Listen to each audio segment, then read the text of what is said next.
आप देख रहे हैं नेट्रिक न्यूज, साहस सच कहने का। नमस्कार, आप देख रहे हैं नेट्रिक न्यूज और आपके साथ मैं हूं दीप्ति द्विवेदी। कांग्रेस महासचिव प्रियंका गांधी ने अपने चुनाव लड़ने पर गुरुवार को ऐसा संकेत दिया कि ये चर्चा जोर शोर से होने लगी कि क्या वाराणसी में इस बार मोदी बनाम प्रियंका की टक्कर देखने को मिलेगी।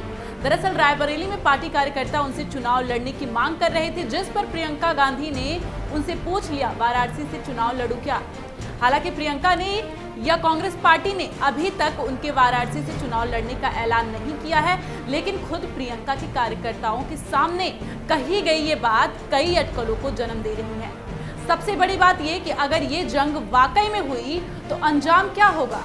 कहीं ये फैसला प्रियंका का सियासत के लिए आत्मघाती साबित तो नहीं हो जाएगा। फिलहाल कांग्रेस अपने सॉफ्ट हिंदुत्व से जनता के बीच अपनी जगह बनाने में लगी हुई है। मंदिर मंदिर और नदी नदी के इस दौरे से प्रियंका जनता को सॉफ्ट हिंदुत्व का रवैया दिखाने की कोशिश कर रही हैं।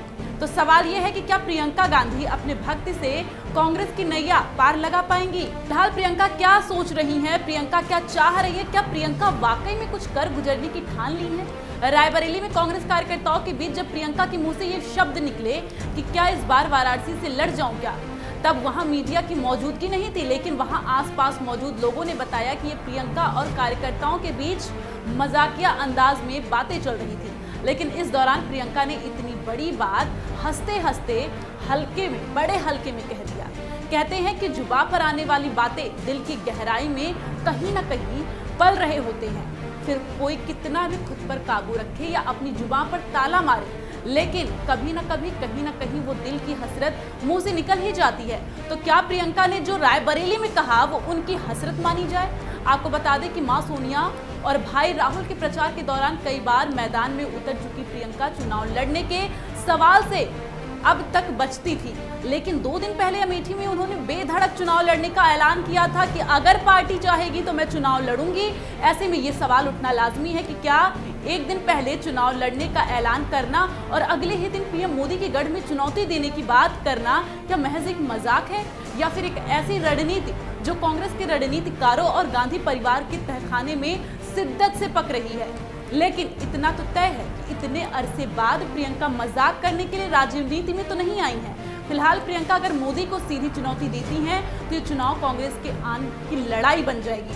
मोदी प्रियंका का मुकाबला कांग्रेस कार्यकर्ताओं के जोश को 7वें आसमान पर पहुंचा सकता है। मोदी बनाम प्रियंका के इस जंग से यूपी में कांग्रेस की रेटिंग में जबरदस्त उछाल आ सकता है और इसके साथ ही मोदी प्रियंका के इस जंग से यूपी में सपा बसपा का गठबंधन फीका भी पड़ सकता है। आपको बता दें कि साल 2014 में जब प्रधानमंत्री नरेंद्र मोदी वाराणसी से चुनाव मैदान में उतरे थे, उस समय दिल्ली के केजरीवाल की आंधी चल रही थी और यही आंधी उड़ते हुए वाराणसी तक पहुंच गई, जबकि कांग्रेस को मोदी को चुनौती देने वाला कोई चेहरा नहीं दिख रहा था। नतीजा ये रहा कि मोदी ने केजरीवाल को 3,70,000 से ज्यादा वोटों से हराया था। वहीं कांग्रेस के अजय हराय को महज 75,614 वोट मिले थे।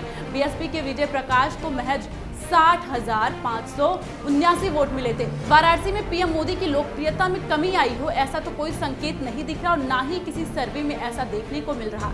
तो ऐसे माहौल में प्रियंका गांधी वाड्रा अगर वाराणसी से चुनाव लड़ती हैं तो कांग्रेस का ब्रांड प्रियंका ध्वस्त हो सकता है। फिलहाल के लिए इतना ही, लेकिन देश दुनिया की तमाम बड़ी खबरों को जानने के लिए आप देखते रहिए नेट्रिक न्यूज और खबरों के ताजा अपडेट के लिए सब्सक्राइब करें हमारे चैनल नेट्रिक न्यूज को। नमस्कार। हमारे साथ जुड़े रहने के लिए हमारे YouTube चैनल को सब्सक्राइब करें, साथ ही बेल आइकन को दबाएं। नेट्रिक न्यूज की खबरें सबसे पहले देखने के लिए।